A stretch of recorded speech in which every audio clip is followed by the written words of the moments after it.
সাংবাদিকরা আমাদের গণতন্ত্রের একটা বিরাট বড় স্তম্ভ। ছাত্রদেরকে ঢাল করে যে বেনো জল যারা গণতন্ত্রকে আক্রমণ করেছে, যারা সাংবাদিকদেরকে আক্রমণ করেছে, তাদের বিরুদ্ধে ব্যবস্থা নেওয়া হচ্ছে এবং আগামী দিনে হবে। মাননীয় মুখ্যমন্ত্রী পরিষ্কারভাবে জানিয়েছেন জিরো টলারেন্স, এখানে উনি কাউকে বরদাস্ত করবেন না, সে যেই হোক না কেন। এবং গতকালের it was fully sponsored by the political motive. আইন যদি কেউ হাতে তুলে নেয় তাকে কিন্তু বরদাস্ত করা হবে না। দিল্লিতে যারা এরা আন্দোলন করছিল তারা কিন্তু আবার সেই টুকরে টুকরো গ্যাংয়ের সঙ্গে কিন্তু মিলে গেছে। প্রাক্তন মুখ্যমন্ত্রী কিন্তু টুকরে টুকরা গ্যাংয়ের সঙ্গে ছিল বলেই কিন্তু তিনি টুকরো টুকরো হয়ে গেছেন। না, এটা অবশ্যই এটার প্রতিবাদ করি আজকে আমাদের মাননীয় মুখ্যমন্ত্রী শুভেন্দুবাবুর নেতৃত্বে আমরা কালো ব্যাচ পরে আমরা রাস্তায় নেমে আমরা এর প্রতিবাদ করেছি। এবং মাননীয় মুখ্যমন্ত্রী পরিষ্কারভাবে জানিয়েছেন জিরো টলারেন্স, এখানে উনি কাউকে বরদাস্ত করবেন না, সে যেই হোক না কেন। আইন যদি কেউ হাতে তুলে নেয় তাকে কিন্তু বরদাস্ত করা হবে না। আমাদের রাজ্যে আপনারা দেখেছেন মাত্র 2 মাসের সরকার, তো ছাত্রদেরকে ঢাল করে যে বেনো জল যারা গণতন্ত্রকে আক্রমণ করেছে, যারা সাংবাদিকদেরকে আক্রমণ করেছে, তাদের বিরুদ্ধে ব্যবস্থা নেওয়া হচ্ছে এবং আগামী দিনে হবে। এবং মাননীয় মুখ্যমন্ত্রী তথা স্বরাষ্ট্রমন্ত্রী তথা পুলিশ মন্ত্রীর কাছে আমি একজন বিধায়ক হিসাবে বলবো যে আগামী দিনে যেন আমাদের সংবাদ মাধ্যম সাংবাদিকরা আক্রমণ না হন, তার সমস্ত রকম যেন ব্যবস্থা উনি করেন। উনি নিজে বলেছেন, তবু আমি একজন বিধায়ক হিসাবে বলবো যেন কোনো রকম আক্রমণ আগামী দিনে না হয়, সাধারণ মানুষ যেন আক্রমণ না হয়। রাজনীতির লড়াই রাজনীতির মাঠে হবে। আজকে যারা রাজনীতি করছেন না, যারা ছাত্রদেরকে নাম করে সামনে রেখে, রাহুল গান্ধীও যেভাবে মাঠে নেমেছেন, আপনি দেখেছেন সোনাম ওয়াংচুক তিনি তার প্রতিবাদ করেছিলেন। তিনি একজন বিজ্ঞানী, তিনি একজন সমাজ বিজ্ঞানী, তিনি আমাদের দেশের গর্ব বলে আমি মনে করি। তার যা কন্ট্রিবিউশন সায়েন্স অ্যান্ড টেকনোলজিতে, সেটা কিন্তু আমাদের কাছে একটা গর্বের বিষয়। তিনি একটা বিষয় নিয়ে অনশন করেছিলেন, 26 দিনের অনশন, এবং সেটা নিয়ে মাননীয় প্রধানমন্ত্রী তিনি তার বক্তব্য রেখেছেন এবং যে মাননীয় যে একটা মহাশয় গেছেন তাকে তার নিজের হাত দিয়ে তিনি তার খাবার খাইয়েছেন। তো ফলে এটার ফায়দা কিন্তু একদিন ধরে রাহুল গান্ধী হঠাৎ করে মাঠে নেমে তার ফায়দা তোলার চেষ্টা করছেন। আমার মনে হয় এগুলো খুব নিন্দনীয়।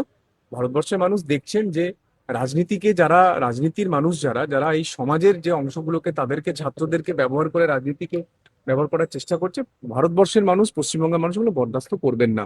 আমরা গতবারের মুখ্যমন্ত্রী দেখেছিলাম, তিনি তো ভোটে জেতেননি, তিনি নন্দীগ্রামে হেরে গিয়েছিলেন।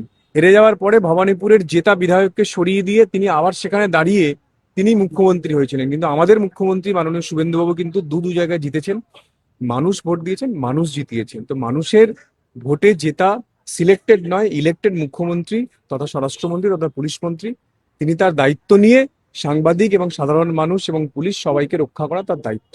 শুভেন্দু অধিকারী আজকে বিধানসভায় যেমনটা উল্লেখ করলেন যে প্রায় 70 জনের মতো চিহ্নিত করা গেছে এবং তার পাশাপাশি 5 জনের নাম তিনি সামনে নিয়ে আসলেন এবং তাদেরকে বলা হলো যে কেউ কেউ খিদিরপুর, তো কেউ ইকবালপুর, বিভিন্ন জায়গা থেকে তাদের নাম সামনে আসছে। এই যে খিদিরপুর, মানে এটাই তো আপনাকে বললাম যে ছাত্রদেরকে সামনে ঢাল করে এনারা যেটা করেছেন সেটা হলো যে রাজনীতির ফায়দা তোলার চেষ্টা করছেন। এবং গতকালের it was fully sponsored by the political motive. তো সেটা আমরা তো পরিষ্কার বুঝতে পেরেছি। নাহলে সাংবাদিকদের উপর আপনারা 6 বছর আমরাও আন্দোলন করেছি, আমরা বিরোধী হিসাবে। কখনো দেখেছেন সাংবাদিকদেরকে? আমরা সাংবাদিকদেরকে সম্মান করি, শ্রদ্ধা করি, তাই না? আমি নিজে, আপনারা জানেন কিনা জানি না, আমি নিজে সাংবাদিকদের একটা অ্যাওয়ার্ড সেরিমনির ব্যবস্থা করেছিলাম তাজ বেঙ্গলেতে।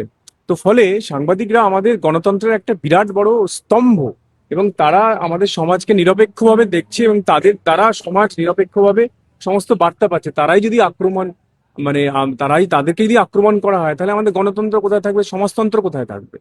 আজকে তিনি এমনটা বললেন যে গুন্ডা দমন আইন, যে আইন কিছুদিন আগে পাস হয়েছে, সেই আইনের মারফত তাদেরকে শাস্তি দেওয়া হয়। দেখুন, এটা পুলিশ প্রশাসন, স্বরাষ্ট্র দপ্তর, তাদের বিষয়। আমি একজন বিধায়ক হিসাবে আমি একটাই কথা বলতে পারি, আমাদের পশ্চিমবঙ্গে আমরা গত 2 মাসের সরকার, মানুষের সরকার, যারা ভোট দিয়ে ভারতীয় জনতা পার্টিকে জিতিয়েছেন, সরকার করতে পাঠিয়েছেন বিধানসভাতে, তো সেখানে যেন শান্তি থাকে। সাংবাদিক থেকে সাধারণ সাধারণ জনমানুষ থেকে শুরু করে পুলিশ প্রশাসন সবাই যেন নিরপেক্ষভাবে কাজ করতে পারে শান্তিতে। সেটা যেন আমাদের মাননীয় মুখ্যমন্ত্রী যেভাবে দেখছেন আগামী দিনেও দেখবেন, সেটুকু বিশ্বাস আমার আছে এবং পশ্চিমবঙ্গের মানুষের আছে। এবং ভারতবর্ষের প্রধানমন্ত্রীও কিন্তু নিজে নিজে স্টেপ নিয়েছেন, নিজে বলেছেন। মানুষ, আপনারা দেখেছেন যে এক রাত্রিবেলা মোর দ্যান 1 মিলিয়ন, আপনারা দেখেছেন কিভাবে মানুষ সঙ্গে সঙ্গে ফলো করেছেন, তার সঙ্গে যুক্ত হয়েছেন। মোর দ্যান 10 মিলিয়ন, প্রায় 112 মিলিয়নের ওপরে মানুষ তাকে লাইক করেছেন। তো এ থেকেই বোঝা যায় যে মানুষের মধ্যে, মানুষের হৃদয়ে তিনি কতটা আছেন, তাই না? যেখানে প্রধানমন্ত্রী নিজে বলছেন, যেখানে যিনি অনশন করে আন্দোলন করছিলেন তিনি ব্যাপারটার মধ্যে বুঝেছেন এবং তিনি সেখান থেকে বেরিয়ে এসেছেন, সেখানে এরা রাজনীতিক আন্দোলন করার চেষ্টা করছেন, আমাদের দেশের শান্তিকে নষ্ট করতে চেষ্টা করছেন। এবং আমার মনে হয় এটার পিছনে ইন্টারন্যাশনাল কনস্পিরেসি আছে। না হলে হঠাৎ করে জেগে উঠলো কি করে এবং হঠাৎ করে একটা দল তৈরি হয়ে গেল, জেগে উঠলো। এবং আপনারা দেখেছেন নিশ্চয়ই দিল্লিতে যারা এরা আন্দোলন করছিল তারা কিন্তু আবার সেই টুকরে টুকরে গ্যাংয়ের সঙ্গে কিন্তু মিলে গেছে। যে টুকরে টুকরে গ্যাং নিয়ে আমি বারবার বিধানসভাতে বলেছি, এবং প্রাক্তন মুখ্যমন্ত্রী কিন্তু টুকরে টুকরে গ্যাংয়ের সঙ্গে ছিল বলেই কিন্তু তিনি টুকরো টুকরো হয়ে গেছেন। তার দলও টুকরো টুকরো হয়ে গেছে, তার এখন রাজনৈতিক অস্তিত্ব নিয়ে তাকে কোর্টে লড়তে হচ্ছে। তো ফলে যারা এখনো সেই টুকরো টুকরো গ্যাং, যারা ভাবছেন যে ভারতবর্ষের শান্তি, ভারতবর্ষের ঐতিহ্য, ভারতবর্ষের ঐক্য, একতাকে নষ্ট করবেন, আমার মনে হয় না করে উঠতে পারবেন।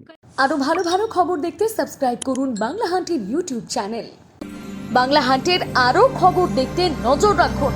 বাংলা খবর মানেই বাংলা হান্ট।